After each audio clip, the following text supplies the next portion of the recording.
Can menopause cause psychotic behaviour?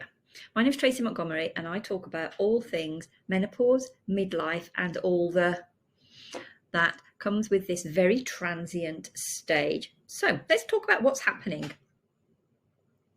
During perimenopause, this is the bit when our hormones are packing up, disappearing. I say our, it's not all of our hormones. It's those female hormones that have produced our cycle, our menstrual cycle. It's the estrogen, it's the progesterone. And drops in those start affecting how we feel about ourselves. So bear in mind that this can happen at any stage. The average age to start going through or to go through menopause, perimenopause, is 52. It's quite older than what we would think. So from mid-30s, people can start, let's say women, because it is going to be women. And that can be women who have transitioned. So let's make sure that we're talking about women who have female genitalia. So people who have female genitalia and have produced estrogens, progesterone will at some point go through perimenopause. So that is when the hormone profile changes and the levels of estrogen and progesterone drop. It can also come at a time when our life is changing, that midlife time. You know, the time when you're starting to doubt yourself. You're starting to feel your age. You're starting to feel as if you need to slow down. And part of you feels like you do deserve a little bit of a break. And then those hormones, cheeky little blighters that they are, start making you doubt yourself.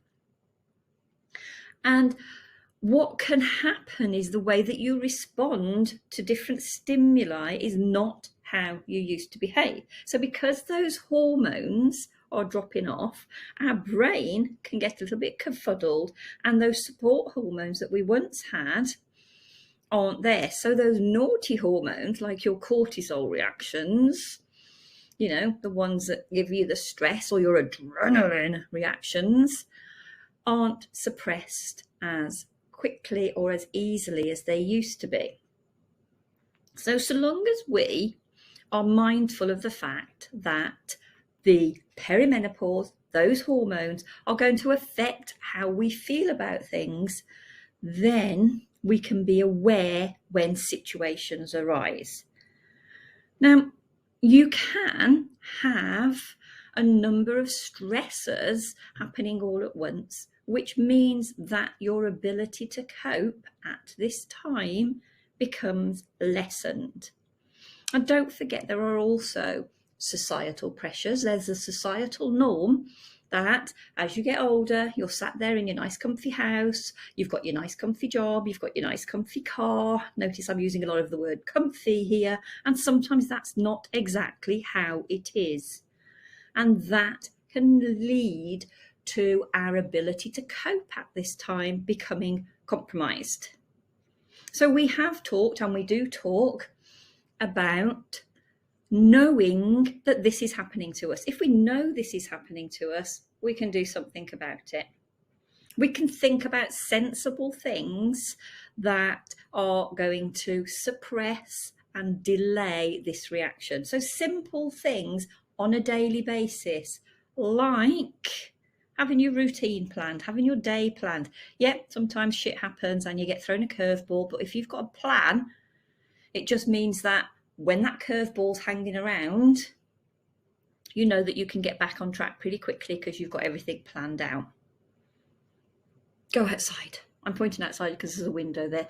Get exercise. We know that fresh air has this calming effect on us. We know that fresh air on a daily basis is really good for, we say it's good for our soul, but it's good for clearing out, it's good for sorting things out, and it's good for making us feel better about who we are.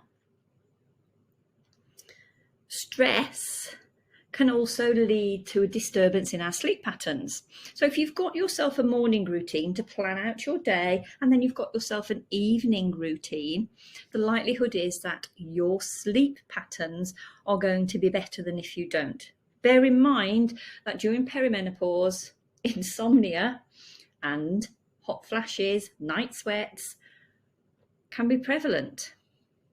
So they're going to disturb your sleep. That's going to make your thought patterns a little bit more haphazard, and that can have this spiraling effect. So long as we are mindful about what is actually happening to us at this time, we can do something about it. And that is the key to suppressing these psychotic urges. So what I would suggest that we do during this time is we keep a journal, we keep a track of our symptoms, we keep a track of our feelings so that we know how they are affecting us. And then that means we know we can look for those patterns. Now, obviously, we don't need to do all of this on our own. I've already expressed to you that I have a support group and women can come in. We talk about all these sort of stressors, effects, how we feel during perimenopause.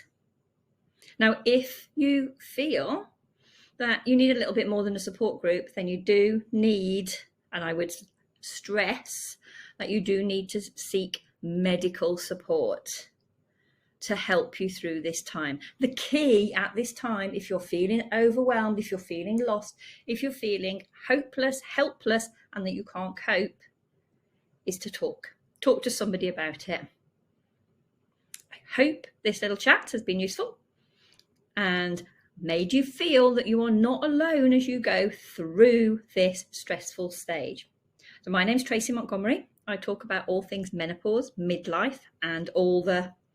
I will leave a link in the comments below for you to come over and join me in my group so we can talk some more. Talk to you soon. Bye for now.